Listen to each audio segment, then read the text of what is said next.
વડોદરા મહાનગરપાલિકા દ્વારા 77મા પ્રજાસત્તાક દિનની ઉજવણી 77મા પ્રજાસત્તાક દિનની ઉજવણી વડોદરા મહાનગરપાલિકા દ્વારા સયાજીબાગ ખાતે આવેલ બોન્સાઈ પાર્ક ખાતે રાષ્ટ્રધ્વજ ફરકાવી કરવામાં આવી। સમગ્ર દેશમાં પ્રજાસત્તાક દિનની ઉજવણી કરવામાં આવી રહી છે ત્યારે વડોદરા શહેરમાં પણ વડોદરાના પ્રથમ નાગરિક મેયર પિંકી સોનીના હસ્તે ધ્વજવંદનનો કાર્યક્રમ વડોદરા મહાનગરપાલિકા દ્વારા સયાજીબાગ ખાતે યોજવામાં આવ્યો હતો। આ કાર્યક્રમમાં પણ મ્યુનિસિપલ કમિશનર અરુણ મહેશ બાબુ, સ્થાયી સમિતિના અધ્યક્ષ ડોક્ટર શીતલ મિસ્ત્રી,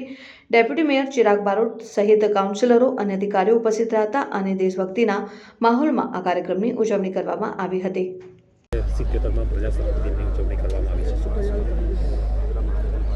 ભારત દેશ અને જેનું સમગ્ર વિશ્વમાં જેના બંધારણને આધારસ્તંભ માનવામાં આવ્યો છે ત્યારે આજે 77મો પ્રજાસત્તાક દિવસ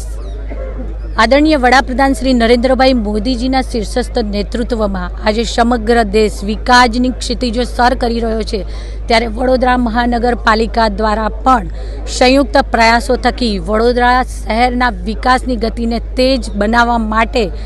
સૌ સાથે મળીને સંયુક્ત પ્રામાણિક પ્રયાસો થકી આજે આ ગતિને તેજ બનાવી શક્યા છે। પ્રતિવર્ષ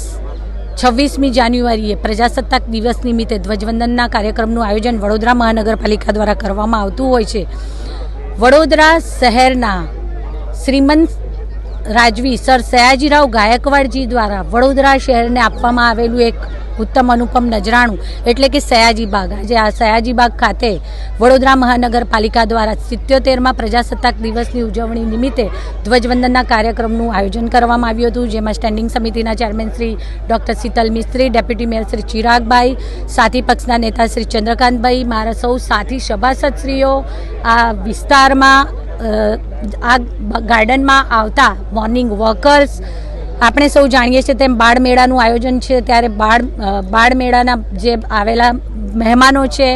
શિક્ષણ સમિતિના સભ્યશ્રીઓ, મારા સૌ સાથી સભાસદશ્રીઓ, નાગરિકો સૌએ સાથે મળી અને ઉત્સાહ, ઉમંગ અને ઉર્જાથી આજે ધ્વજવંદન કર્યું અને એકમેકને આજે પ્રજાસત્તાક દિવસ નિમિત્તે 77મા પ્રજાસત્તાક દિવસ નિમિત્તે શુભેચ્છાઓ પાઠવી। આભાર।